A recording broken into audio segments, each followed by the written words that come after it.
बुद्धि का और शरीर का जोड़, और धीरे धीरे संशोधित होते हुए 1882 तक जब वो चीजें आई तब उसमें हो गया माइंड एंड सोल, आत्मा शब्द तक हम पहुंच गए। और वहीं से योग पहुंचता पहुंचता आज मेडिटेशन पे जा चुका है, ध्यान, जिसको हम संतों की भाषा, संतों का कार्य कहते हैं।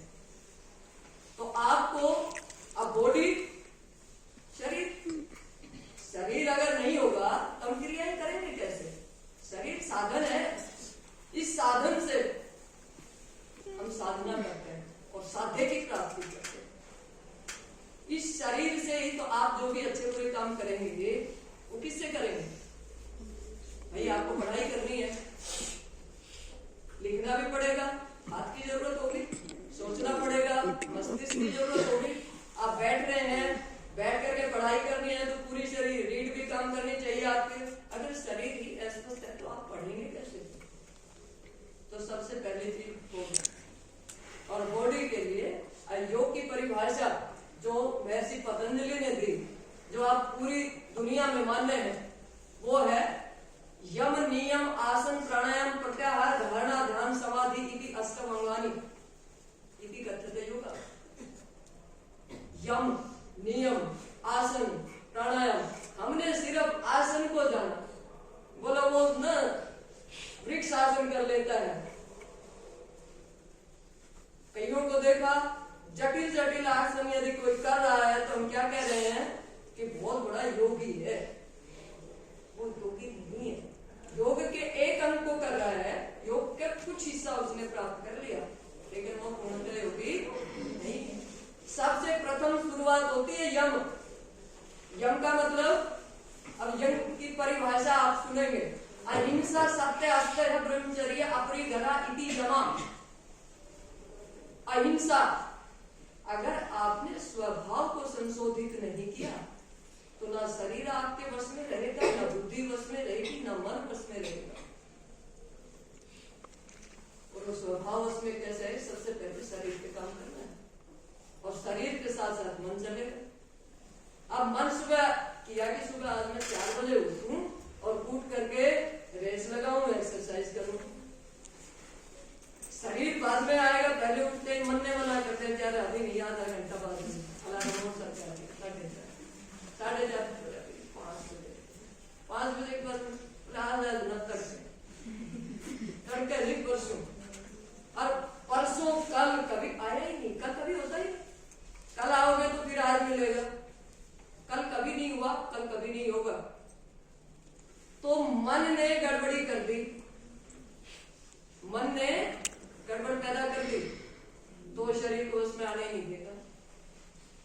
मन कहता है ब्याह शादियां बहुत चल रही हैं, चाउमीन नहीं खानी चाहिए, बर्गर नहीं खाना चाहिए, पिज्जा नहीं खाना चाहिए, क्योंकि अगले दिन पता है पेट बेचारे का क्या हाल होता है। लेकिन मन कहेगा खींच दे काम। हमें भोजन के प्रति बहुत जागरूक रहने की आवश्यकता है, और जो नहीं होते उनका परिणाम बाद में पता है। डॉक्टरों के पास पूरी जिंदगी चक्कर काटे जाओ, छोटी सी समस्या क्या होगी? एक गैस एसिडिटी की समस्या हर घर में, लगभग हर व्यक्ति तक, जिसने 25 साल क्रॉस किए नहीं, आजकल तो 25 से पहले ही, क्योंकि चाउमीन पिज्जा पहले आ गया उनके जीवन में। तो आपको मन को वश में करने के लिए मन और तन दोनों को साइमल्टेनियसली चलाना है। अहिंसा, सत्य, ये मन के भाव है और ये आपको सीखने, व्यवहार में लाने पड़ेंगे। हम अगला विषय भी साथ साथ ले रहे हैं कि मेडिटेशन, ध्यान। ध्यान कब होता है? ध्यान के लिए एक अवस्था बैठने की आपको चाहिए। आप बैठ कब पाएंगे? 2 मिनट में बैठे बैठे उंगली चल रही है, पैर की अंगूठा हिल रहा है, कहीं से कुछ भी चल रहा है, पहले तो शरीर ही उसमें रहेगा। आपकी इजाजत के बिना आपका शरीर हिल क्यों रहा है? आपने तो नहीं कहा, मुझे पता नहीं, वैसे हिल रहा हूं। उसको नियंत्रित करने के लिए आसन और प्राणायाम सबसे सहज क्रियाएं होती हैं, इसलिए सबसे सहज आपको करवाई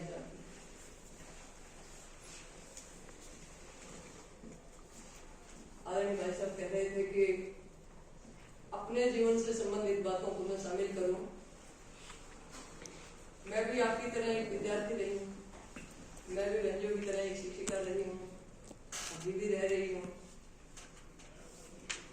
एक सामान्य जीवन से एक विशेष आदमी कब बन जाता है?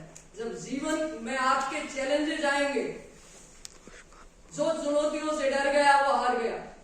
बार बार इस धरती पर आओ, एक पाठशाला है, सीखते रहो। जब तक कक्षा पार नहीं करोगे तब तक आगे नहीं है। जीवन में चुनौतियां आएंगी, कदम कदम पे आएंगी। हम कहते हैं कि देखो, एक होती है पावर और एक हम कहते हैं विमेन एम्पावरमेंट।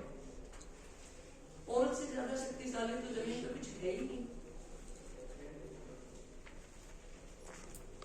सोचा है आपने कभी? आप सबसे श्रेष्ठ हैं। पावर, ताकत और इम्पावर, सशक्तिकरण जो स्वयं शक्ति का स्रोत है। हम 9 देवियों की पूजा करते हैं, नवरात्रि की पूजा करने लग गए।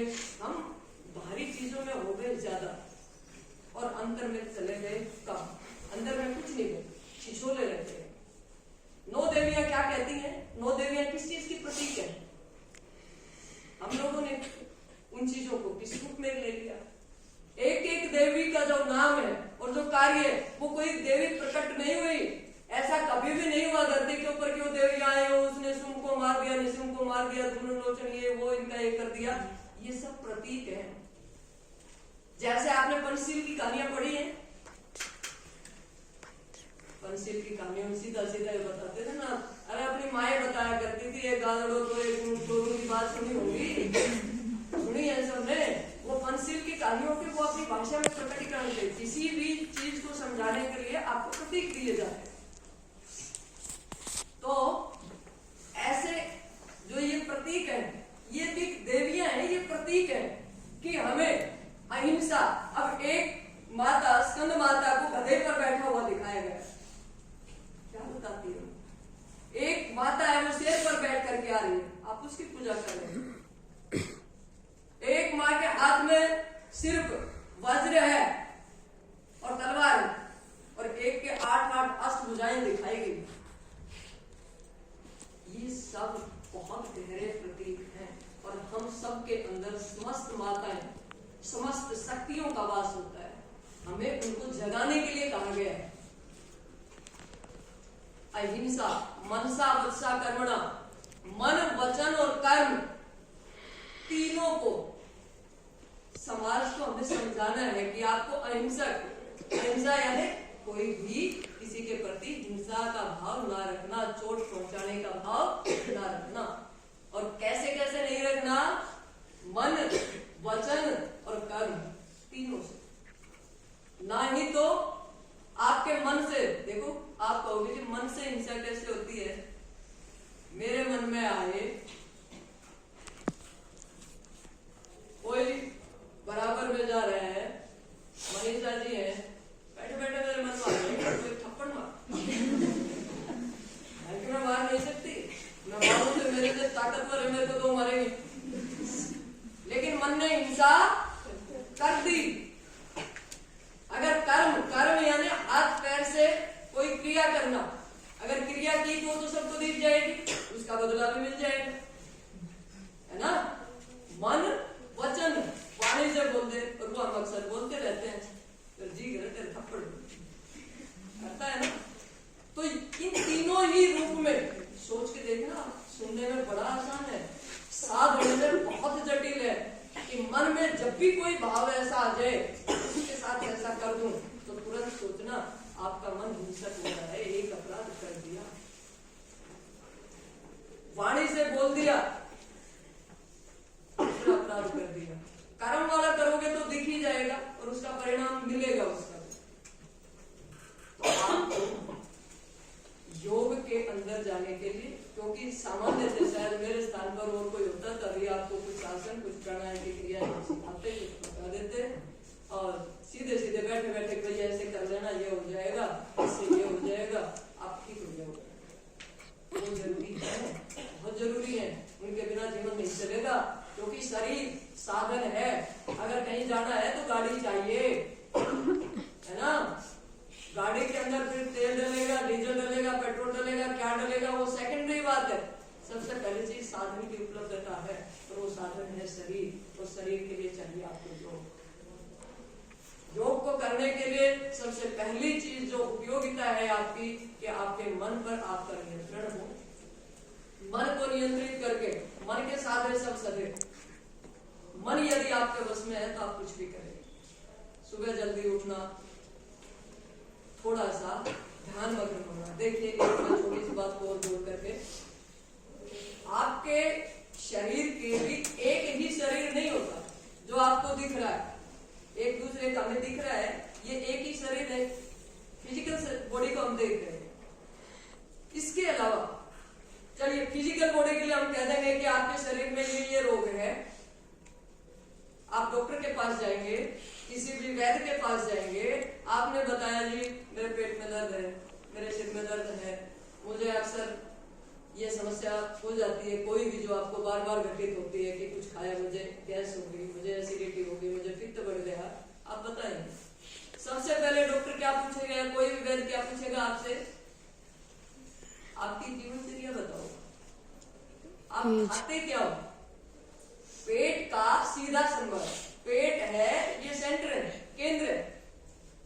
कोई भी बात शुरू होगी तो आप खाते क्या हो? एक बार डाइट बताओ, और डाइट में चेंज कर देंगे आपको। सुबह ये नहीं खाना, ये चीज बिल्कुल नहीं खानी, इसको शाम को खा सकते हैं या ये नहीं खा सकते हैं, वो सारी चीजें आपके साथ रखेंगे, कहेंगे कि आपकी फिजिकल बॉडी यानी आपका जो शरीर है वो ठीक हो जाएगा। जैसे शरीर की खुराक है डाइट, वैसे ही हमारे 3 शरीर होते हैं। दूसरा शरीर